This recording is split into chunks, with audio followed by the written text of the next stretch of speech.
Assalamualaikum everyone, my name is Aliza Kim and welcome to the very first episode of Finding Him.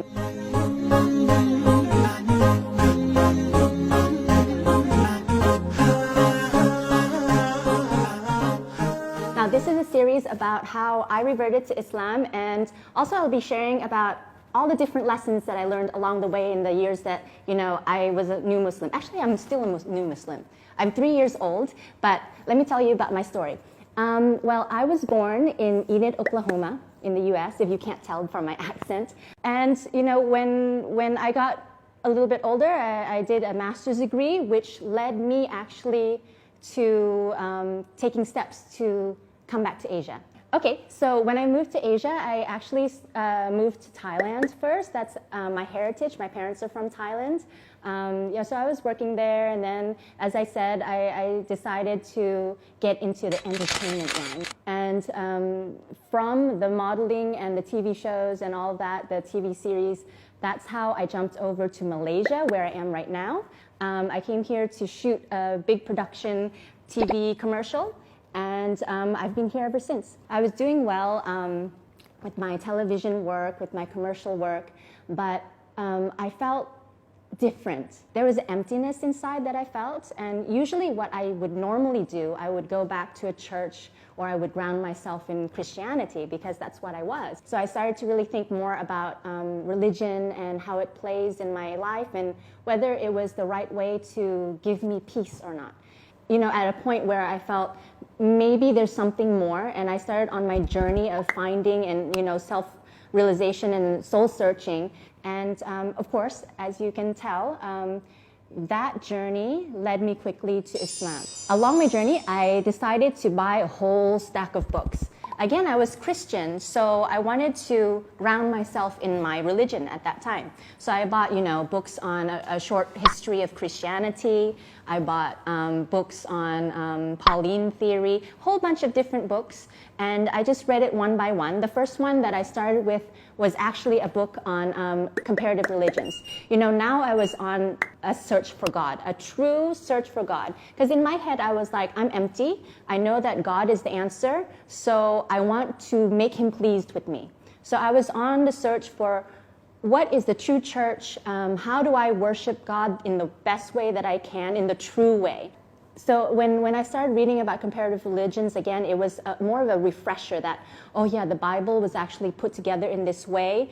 And then questions started to come up. Do I believe that the Bible should be put together by men? Do I believe that even though men wrote these chapters, hundreds of years after Jesus Christ had already passed away or gone back to heaven at that time, do I still believe in that? Now there's a whole bunch of questions in my head that I don't have answers to. And at that time is also the time when I had a Muslim friend, and it was one of my only Muslim friends that I felt practiced the religion. I did have other Muslim friends in Malaysia who I had worked with on production and everything, but I felt like they didn't practice, so there was no point in me trying to learn what they were all about also, because it was just the same. But actually this person did speak to me a little bit about religion, and one thing that I really admired about them is that they kept up with their prayers. So I became first attracted to Islam through this person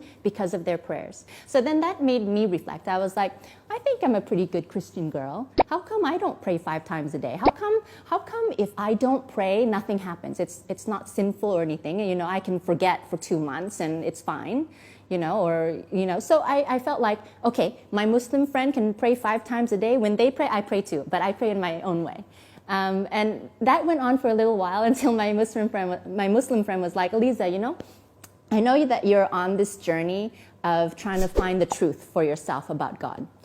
Have you ever considered learning about Islam? Because, Islam and Christianity and Judaism, they're from the same roots. And I was like, oh, really now? I didn't know, but supposedly what they were telling me is that, well, now I know that it's the truth, is that these 3 religions come from the Abrahamic faiths. That's what they're called. They have the same roots from Abraham. So I was like, okay, if I'm being honest to myself and I'm doing an honest research, I have to look into Islam for clues. So I took it upon myself as an academic exercise. I basically said, okay, I'm going to go and learn about Islam. Take me to a class. They had a class that they were going to, which was in English, alhamdulillah. So it was no problem for me learning things.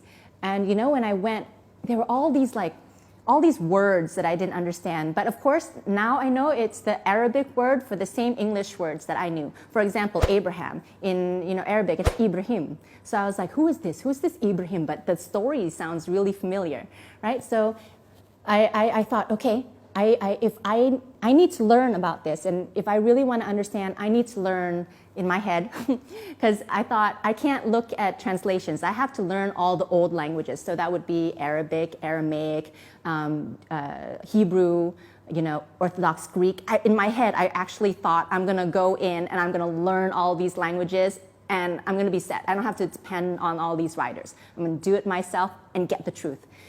Of course, that didn't happen. I think God, Allah, put that in my path. It was like, don't be silly little girl. Let me give you this book, okay? So one of the first books that I got from this learning center was amazing. It was this little pamphlet like that, but it did all the work for me.